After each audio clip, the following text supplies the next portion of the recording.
오늘 말씀은 누가복음 24장 36에서 53절입니다. 이 중에 50에서 53절을 읽습니다.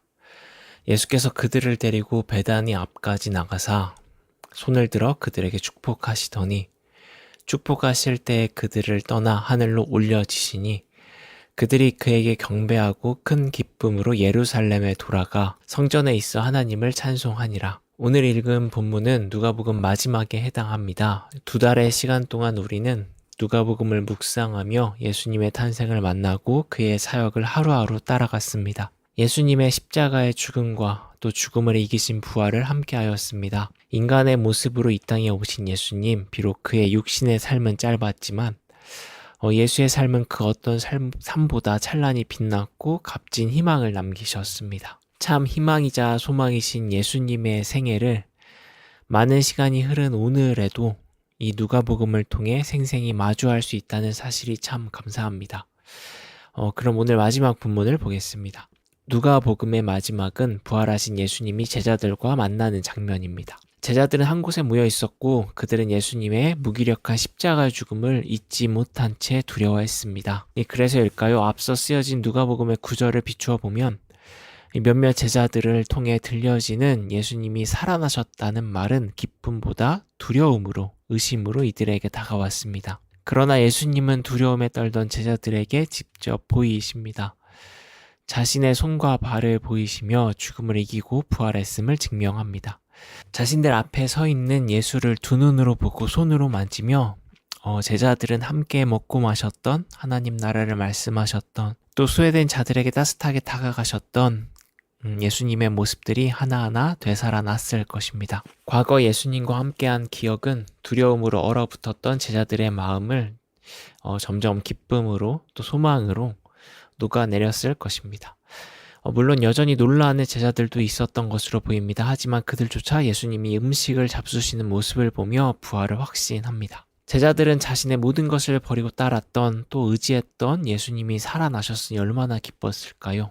이제 볼 수도 들을 수도 없는 그의 성품과 목소리를 다시 경험할 수 있다고 생각하니 그들의 마음은 기대로 한껏 부풀어 올랐을 것입니다. 예수님은 기쁨에 차 있는 제자들에게 중요한 일을 보이시는데요. 그것은 그들의 마음을 열어 성경을 깨닫게 하신 것입니다. 마음을 열어 성경을 깨닫게 하셨다.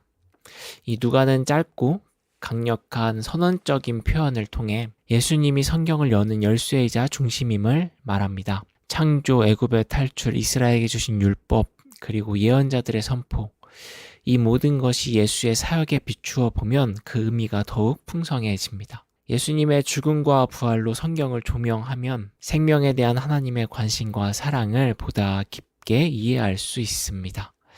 하나님에 대한 깊은 깨달음, 그곳으로 예수님은 제자들을 이끌었습니다. 제자들에게 성경을 깨닫게 한 예수님은 또 이르십니다. 너희는 이 모든 일의 증인이라. 그런데 예수님은 이 말씀을 하시고 어서 흩어져 주님을 알려라 라고 하지 않으십니다. 오히려 그들에게 예루살렘에 머무르라고 말씀하십니다. 그럼 왜 하필 예루살렘일까요? 누가복음은 예루살렘에서 시작해서 예루살렘으로 끝이 납니다. 이는 단순히 지리적인 이유 때문만은 아닙니다. 예루살렘이 갖는 상징적인 이유가 크기 때문입니다. 예루살렘에는 성전이 있고 율법이 있습니다. 하나님이 임재한다고 여겨지는 자리이고 하나님의 거룩함을 지키고자 애쓰는 전통의 중심이기도 합니다.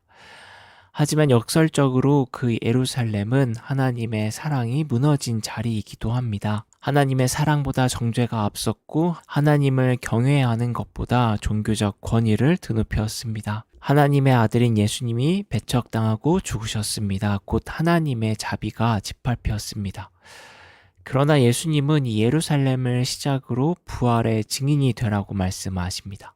하나님의 사랑이 철저하게 무너진 곳에서 예수님의 가르침이 무기력하게 외면당한 곳에서 주님은 다시 시작하라고 말씀하십니다. 이것은 너무나 부끄럽고 치욕스럽고 회복이 불가능해 보이는 자리조차 예수님이 보이신 하나님의 사랑을 깨달을 때 다시 살아날 수 있음을 말합니다.